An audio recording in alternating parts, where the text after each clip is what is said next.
Make a couple of thoughts videos regarding Acts chapter 5. The first one, Ananias and Sapphira. Now this may sound like a very odd story. These guys wouldn't put the possession that the Lord had given them at the feet of the disciples, tried to hold back, and so what happened? They died. I said, what in the world? Yeah, you can listen to the reading. It's part 996 of the Chronological Bible here, Acts chapter 5. So Ananias, he died. Gave up the ghost. And then his wife Sapphira came along. She died. Now you may say, what in the world? Why did that happen? Well, I know. One of the reasons why. God was establishing His church. And certain things that God had ordained. That, boy, it shows you the mercy of God now and how we've really failed at these ordinances and how God shows mercy. But at the beginning He had to establish, like, the covenant, basically. And I'm going to show you an example in the Old Testament, talking about when God established His Old Covenant, the law. The first time the sacrifices were to be made in the detailed way that God had presented for them. All a picture of Christ's suffering.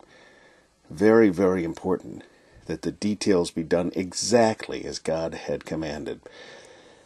In Leviticus, the end of Leviticus 9, it talks about how God had consumed the sacrifice. The people they saw it, they shouted, fell on their faces. It was such a solemn sight. Then Nadab and Abihu decided to add to it.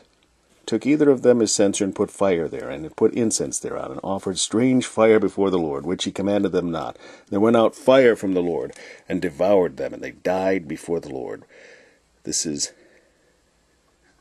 because they messed up, and God was establishing His covenant, and you cannot add nor detract from it.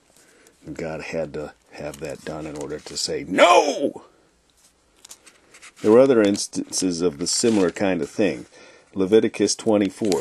Now you notice, as we go towards Leviticus 24, and the Lord spake unto Moses, continued to give them details. The Lord spake unto Moses after the death of the two sons of Aaron, after they offered before the Lord and died. And then the Lord continued to work with showing them details of how they had to deal with things. And as we continue on up into chapter 24, as I say, it just keeps saying, and the Lord spake unto Moses, saying, and the Lord spake unto Moses, saying, and more details. But here we are in Leviticus 24. And in verse 11, they found this fellow on the Sabbath, the son of an Israelitish woman, whose father was an Egyptian, went out among the children of Israel. And this son of the Israelitish woman and a man of Israel strove together in the camp. And the Israelitish woman's son blasphemed the name of the Lord and cursed. And they brought him unto Moses, and his mother's name was Shelomith, the daughter of Dibri of the tribe of Dan. And they put him in ward, that the mind of the Lord might be shewed them. And the Lord spake unto Moses, saying, bring forth him that hath cursed without the camp, and let all that heard him lay their hands upon his head, and let all the congregation stone him. And thou shalt speak unto the children of Israel, saying, whosoever curseth his God shall bear his sin. And he that blasphemeth the name of the Lord, he shall surely be put to death. And all the congregation shall certainly stone him, as well as the stranger, as he that is born in the land, when he blasphemeth the name of the Lord, shall be put to death. Once again, this isn't how God deals with things, but it was at the time where He was establishing His covenant. The first commandment, thou shalt love the Lord thy God with all thy heart, with all thy soul, and with all thy mind. Thou shalt have no other gods before me. Thou shalt not take the name of the Lord thy God in vain. Leviticus, or Numbers, chapter 15. Once again, as you carry on through, the Lord spake unto Moses, saying, continues to work with His covenant of establishing the rules. And once again, what seems very severe in our day and age, because it is, because God's mercy has come upon us through the death of Jesus, his Son. God's great mercy. Jesus has made himself, now look at this, Moses makes a brass serpent. Jesus said to Nicodemus in John chapter 3, even as Moses lifted up the serpent in the wilderness, even so must the Son of Man be lifted up. Set it upon a pole, and it shall come to pass that everyone that is bitten, when he looketh upon it, shall live. Just as we look to Jesus, the author and finisher of our faith, for salvation. But once again, establishing the Old Covenant, God allowed this to happen in Numbers chapter 15, verse 33.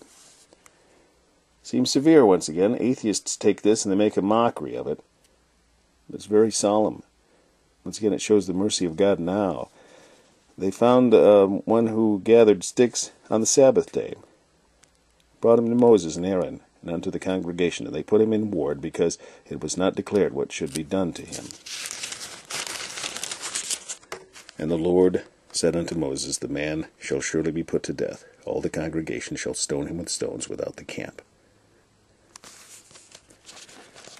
Once again, just as the church was established with very severe circumstances for Ananias and Sapphira, a great fear came upon all the church and upon as many as heard these things, when the death of two people who would not yield to God and these ordinances for the church.